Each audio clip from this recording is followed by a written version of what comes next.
So about that Jump Force base roster at launch, let's talk about it. What is going on, my super sandwiches? Rhymestyle here, and today I want to kind of talk about the final roster for the launch of Jump Force, which is coming out in about less than 2 weeks. We have 42 characters. Now, to give you a perspective, J-Stars, which as much as you guys hate seeing the J-Stars comparison, this is J-Stars 2. It's a sequel. You can't deny it. I don't know why people are denying it. Even if you look at Yusuke's moveset, it's the same as it was in J-Stars, with a couple of changes, more better animations, obviously, and now he has the spirit gun he can use while he's in his Mazaku form. But this is J-Stars 2, you can't deny that. J-Stars had a total of 39 playable characters at launch, and, well, altogether, because they actually ended up having no DLC at all. It had 39 characters and 52 if you count the assist, but we're not going to count those because you couldn't actually play as them. You can tag them in to do an attack here and there, but that's all you can do. This game has 42. We are starting 50 years of Shonen Jump with 42 characters. Why is that bad? Well, this is not Fighters.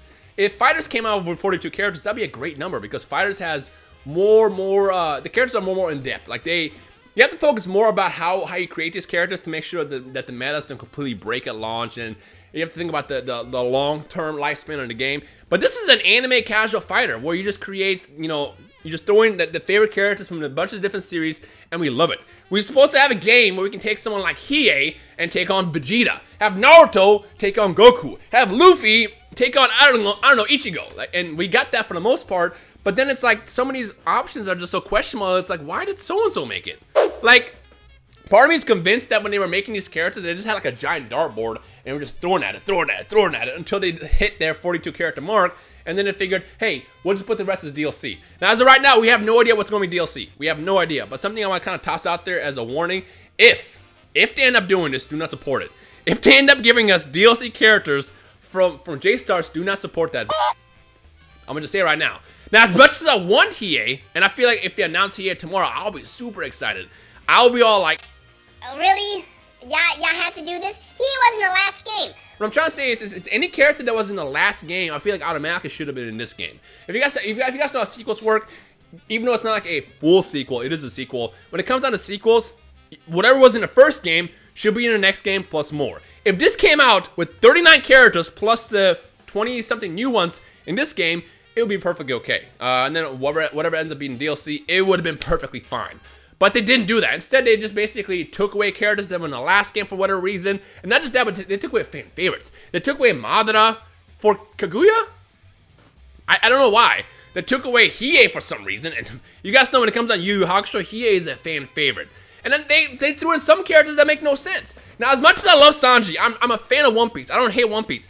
Sanji not being able to fight girls in this game is stupid. I get it. It's his gimmick. But they could have done something simple like have his gimmick just be when he fights girls, have like the hard eyes, which he still has in this game, but he does no damage to characters like Rukia, Kaguya, Boa Hancock. He just does no damage because it's true to his character. I get it, but this is a fighting game. Fighting games, or games in general, should not make sense.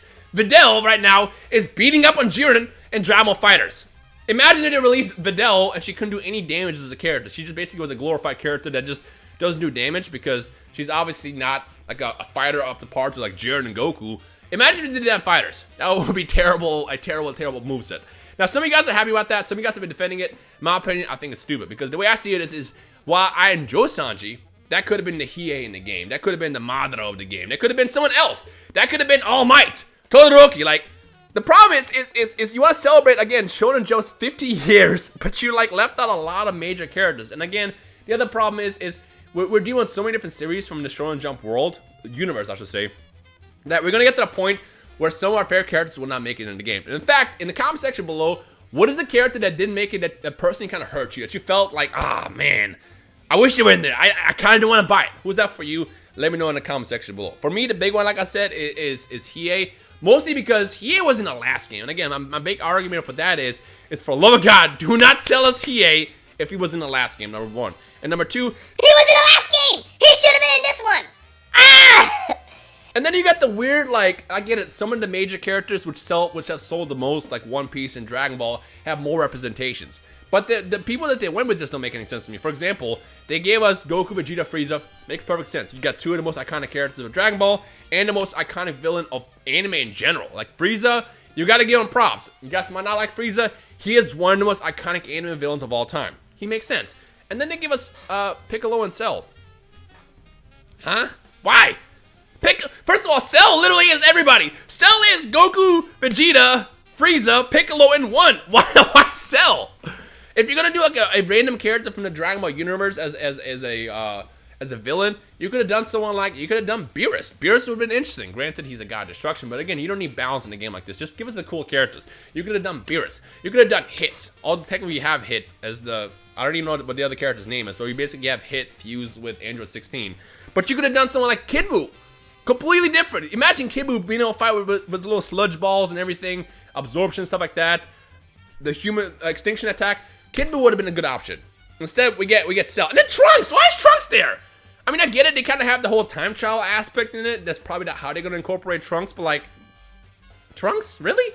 I like Trunks. That says a lot, by the way. I like Trunks. I'm just confused as to why they went with Trunks. And then it's like, you look at all the other... The one that threw me off the most by far is the Naruto franchise. Because, again, Naruto Sasuke makes sense. But then they gave us Gaara and Kaguya. Why? Why is Kaguya in there? I don't understand. Kakashi, I guess you can kind of argue because Kakashi was kind of a main character to the series. But no one likes Kaguya. If you like Kaguya, speak up and tell me why you like Kaguya. I just don't understand. I know someone's going to be offended by my opinion here, but that's fine. It's an opinion. You're allowed to say what you want. But that's just how I feel. I'm like, why is Kaguya in here over Madara? If you're going to give us a new character that wasn't in the last game, for the love of God, give us like Hashirama. Gaara, why? The two characters that I'm really happy that made it in, though, are definitely Dio and Jotaro, and I understand why they waited last second to release these characters. Because I feel like, if you watch JoJo's, you know how dope these characters are. But then it also makes me remember and realize that, you know, Joseph Joestar's not in the game. And I think both Joseph and Jonathan were in the last game. And I think originally in J-Stars they planned to do Dio and Jotaro as DLC characters, and then they scrapped it completely. But like, again, like looking at it, it's like, why remove characters that were in the past games? And then it's like, why? Yeah, for another one, it's like, why is he not in it? This is going to basically be a why is he not in Jump Force rant. Kurapika, I'm just confused. I mean, I get it. I like Kurapika. When you get to Kurapika's part in Hunter x Hunter, you're going to love that character. But would you love him enough to want him in this game? I mean, I guess he does fight differently, so you can probably do something unique with him. But it's like, I feel like they took away Hiei for Kurapika. And if I have to choose, I'd go with Hiei any day. And then it's like, you know, you get other series that only have one representation. So you have Yugi, who's by himself. Granted, I feel like if they added Kaiba, it would have been basically the same character, but it doesn't really matter. Like, end of the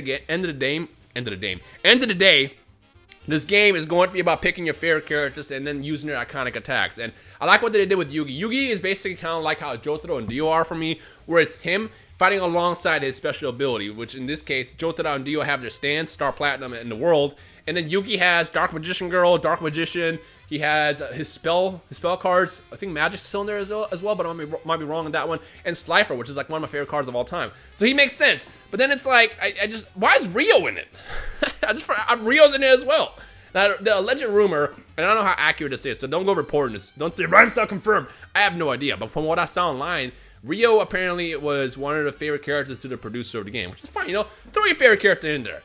But like, why? And why is Boruto in there? I just remember that Boruto is in there. Boruto is literally like what, a Walmart version of Naruto. And this is not me dissing the anime and the manga. I'm just looking at the game. The way I see it is Boruto in the game, to me, looks like a lesser Naruto. So it's like, if you're gonna argue, well, they're different characters, they're basically the same characters. Just Naruto is better. Naruto has Sage's sixth path. He's got Kurama, but like he's like the better character to choose. So why did you go with Boruto? I mean, again, you can also argue, well, it's a massive series. It's still selling like hotcakes. That's why they did it. But I don't know. I'm just mostly confused as to why they did what they did with this roster. Like, I'm looking at it, I'm just confused. I don't know. What do you guys think? In the comment section below, I don't want this video to be super long. Let me know how you guys feel about the final roster. Again, there's 9 characters planned for DLC. I'm going to toss it out there right now. I have no idea what the DLC characters are, but if it does end up being characters that were in the past game, I don't recommend promoting it. Don't support that. I just feel like if you're going to do a game like Jump Force, which celebrates 50 years of Shonen Jump, it should have been, you know, everybody in the last game plus more. I feel like if they did that, it would have been fine. If like Medaka, Suna, Gintoki, everybody from the last game was in here, plus the new characters with the addition of like, you know, Zoro, Rukia, Sabo, Blackbeard, Cell, Piccolo, like all the characters we added, this would have been a decent roster. Because at that point, you're looking at like what? It would have been like 65, 70 characters at launch plus DLC. That would have been solid. But instead, I just feel like we get ripped off. It's weird. And I feel like, and also, I'm not trying to sound entitled, but I honestly feel like we got ripped off when you look at it. Because they gave us a sequel with less content. I mean, in fact, the character roster is basically the same size too. Again, we got 42 characters versus 39. 3 character difference is not that big of a deal. But still, like, it's basically going to be J-Stars 1.5. It's J-Stars with a upgrade to graphics and a couple more characters with characters removed. That's how I see it. I don't know. I'm excited to play the game. I think once I sit down and play the game more, I'll be really, really into it. But for now, it's like my hype has been just a roller coaster of emotion with this game. And I just feel like if you're going to launch a game that has so many different characters, it should have catered to a lot more people, and not focus on just the main ones. Like, again, why does One Piece have 6 representations? Why does Dragon Ball have like 5? Why does Naruto have this many? I know why. Those are the top, like the big 3, but like, it just, you didn't need that. If you would have had Goku and Vegeta and Frieza in there, Naruto, Sasuke, Madara, if you would have had like Luffy, Zoro, Sanji, or Sabo, or whatever, it would have been fine. Like, we didn't need that many characters, because like the thing about games like this, you want to kind of target like the main major characters. That way you kind of cater to the most people. But then like when you throw in the randoms, it's just like, I don't understand. I don't know. Maybe one day they'll reveal how they came up with these characters, but for now, it's all pure speculation and just basically our own opinions about like why they did what they did with no real answers. So with that said, all we can really do is just kind of stay tuned to see what happens as far as DLC. And again, I hope to God they don't try to sell us old characters from the last game, because that will be, yo, that would be a PR nightmare. I want to see how they clean that up, because people will be upset. I mean, I'll be happy because he is in it. But honestly, if it comes to DLC, I want new characters that weren't in the last game. I want the meta ones. I want although I don't want Gohan, just an example. I want the Gohans on the game. I want the Hashiramas of the game. Characters that will be so different, yet they were important in their own universes. That is how you sell DLC. But reselling us what was in the last game, it's not how you do it. I don't know. The second we get more information about more DLC in the future of this game, I will let you guys know. But for now, I guess let me know your thoughts about the launch roster and any questions you might have. But other than that, I hope you enjoyed the video. If you did, hit that thumbs up. And I guess let's see what happens over the course of the next couple months as we finally go into the launch of Jump Force. Thank you guys for watching. My name is Rhymestyle. I'll see you guys next time. Peace.